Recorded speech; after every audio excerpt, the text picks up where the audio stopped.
The unbelievers are destined to face such a situation because they had refused to lay in prostration before Almighty Allah out of arrogance.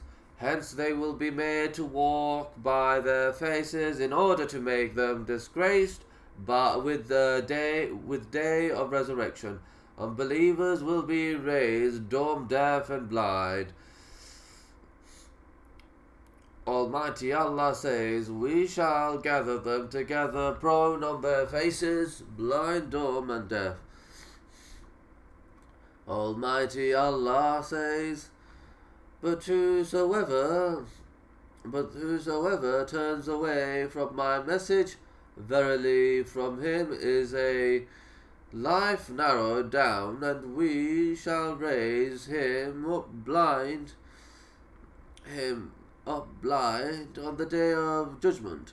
He will say, O my Lord, why hast thou raised me up blind, while I had sight before?"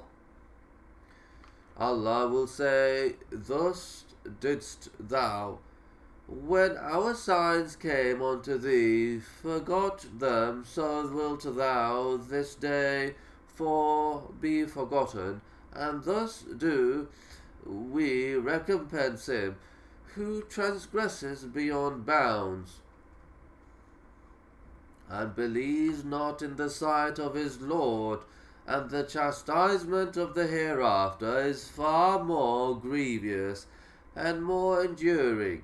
People who refrain from listening to the words of Almighty Allah, by words of Allah Almighty, their power of eyes, ears, and tongue will therefore be taken back, and they will be raised up deaf, dumb, and blind.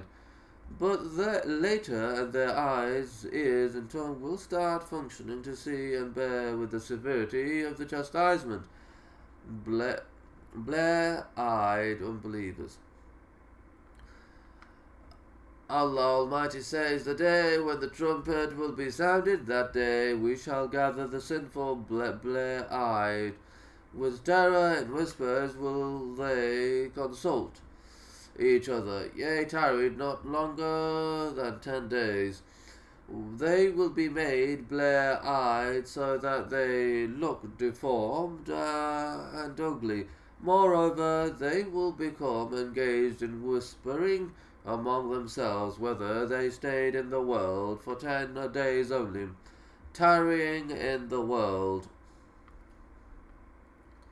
We know best what they will say when the best we know best what they will say when the best of